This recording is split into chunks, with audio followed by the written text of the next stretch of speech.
Mga ka-crypto, kung nag-iisip kayo kung ano ang nangyari sa Shibarium Bridge hack ng Shiba Inu, ito po ang tamang video para sa inyo.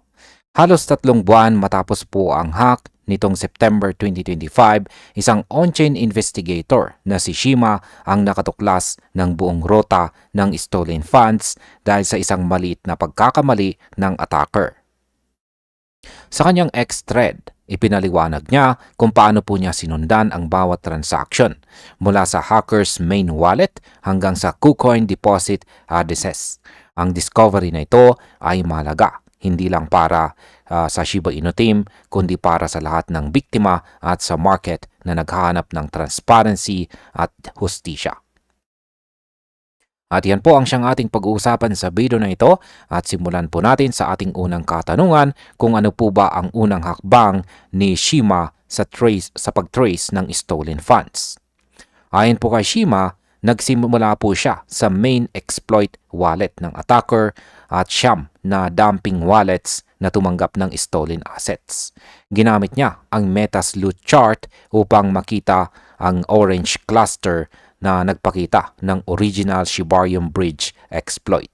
Paglipat po sa siyam na wallets at ang gradual na conversion ng stolen tokens sa ETH.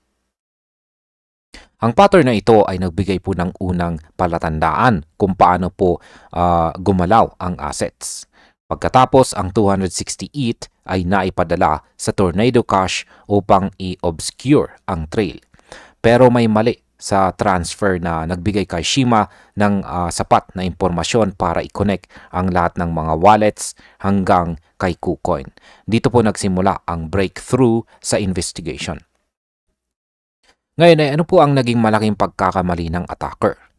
Ang maliit na pagkakamali ay nangyari po ng isa sa Tornado Cash link wallets ay nagpadala ng 0.0874 ETH sa isang secret withdrawal wallet. Ang sender ay may 0x45B5 at ang receiver ay meron namang 0x4476. Ayan. Napansin ito ni Shima habang naghahanda ng bounty message at nag-check ng bawat address na konektado sa attacker. Agad po niyang na-realize na ito ang missing link para matunton ang buong laundering operation.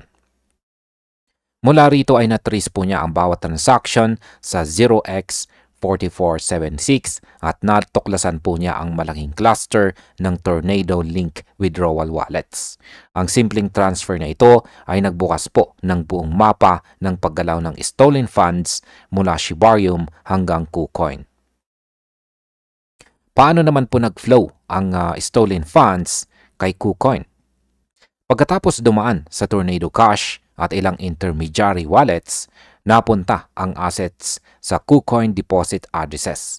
Si Shima ay nakatukoy ng 48 KuCoin deposits mula sa 45 unique deposit addresses na may kabuwang 232.4949 ETH. Isa po sa deposit addresses ay reused at konektado sa DAI mula po sa ibang exploit na nagpapakita ng sloppy operational security. Malamang iniiwasan ng attacker ang KYC at gumagamit ng money mules para mag-cash out. Ang pattern po ng withdrawals ay malinaw. Tornado Cash, 123 intermediary wallets, KuCoin deposits. Yan, at ang discovery na ito ay mahalaga para po sa mga biktima at mga otoridad upang magsagawa ng legal action laban sa involved na mga mules. Ngayon ay ano po ang naging role ng leash sa hack? Sa review po ni Shima, napansin niyang hindi binenta ng attacker ang leash tokens. Sa halip ay inilagay po niya lahat ng leash sa wallet na nagsisimula sa 0x0db3. Ito ay unusual para sa isang quick smash and grab hack. Ayon po kay Shima, may posibleng connection ito sa naunang leash rebase exploiter na kaso na nangyari ilang linggo bago ang Shibarium Bridge hack. Bagamat hindi po ito proof, ang pattern ay suspicious at nagbibigay po ng lead para sa mga investigators. Ang detalye na ito ay nagpapakita ng attacker ay may strategy para i-manage ang ilang assets ng hiwalay. Dito po makikita na kahit small oversight ng attacker ay napakalaga sa tracing process. Ngayon ay paano naman po nakatulong ang Metasleuth chart sa investigation? Gamit po ang Metasleuth chart, malinaw na na-visualize ni Shima ang buong network ng wallets. Ang orange cluster ay nagpakita ng original exploit wallets at dumping wallets. Ang red wallets naman ay sa Tornado Cash at ang green wallets ay sa KuCoin deposit addresses.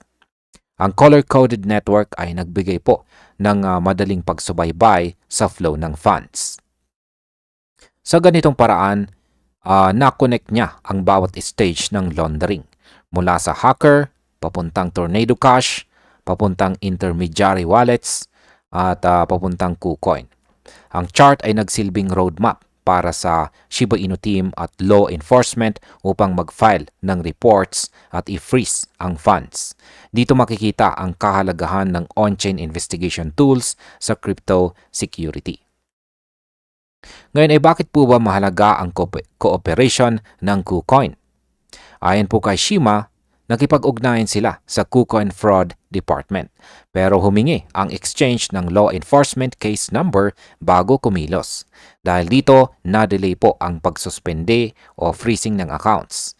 Nang hindi po makausad ang official channels, nag-publish si Shima ng kanyang full analysis upang matulungan ang mga biktima at otoridad. Ang proactive approach na ito ay nagbigay po ng actionable intelligence para sa law enforcement at victims. Ang coordinated action ay critical, lalo na kapag may international money mules mula North America at saka Europe. Ang transparency sa findings ay nag-empower sa community upang protektahan ang assets at maiwasan ang further losses. Ipinapakita po nito ang kahalagahan ng mabilis na komunikasyon sa mga exchanges at saka investigators. Ngayon ay ano po ang kabuuang epekto sa ecosystem ni Shiba Inu?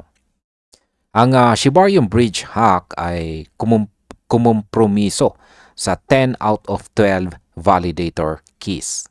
Ang total stolen asset ay humigit kumulang $2.4 million ETH, SHIB, BONE, ROAR at saka 248 billion K9 tokens. Ang K9 ay kalaunan na blacklist ng K9 Finance at naging worthless. Ang transparency po ng tracing ay nagbigay po ng pag-asa sa Shiba Inu community at nagpakita po ng importance ng on-chain vigilance. Ang bounty program mula K9 Finance at Shiba Inu team ay nakatulong rin sa pag-motivate ng community na mag-report at tumulong. Ang case na ito ay nag-highlight ng kahalagahan ng strong security measures, bounty programs at on-chain analysis sa crypto ecosystem. At bilang panghuli ay ano naman ang aking masasabi tungkol dito. Kahit dito sa mundo ng digital, ang on-chain analysis at atensyon sa maliliit na detalye ay napaka-critical. Isang maliit na error ng attacker ay nagbigay po ng buong mapa ng laundering operation. Bilang mga investors, mahalaga po ang pag-monitor ng assets, participation sa bounty programs, at pagtutok sa transparency. Ang Shiba Inu hack case ay nagpakita po na ang proactive investigation at cooperation sa mga exchanges at law enforcement ay susi para protektahan ang pondo.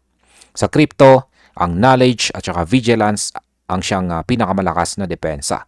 Kung susunod po ang community sa ganitong approach, mas mababawasan ang losses at mas mabilis ang recovery ng mga ninakaw na assets. At ayan, hanggang dito na lamang po tayo sa video na ito mga ka-crypto. Maraming salamat sa panonood.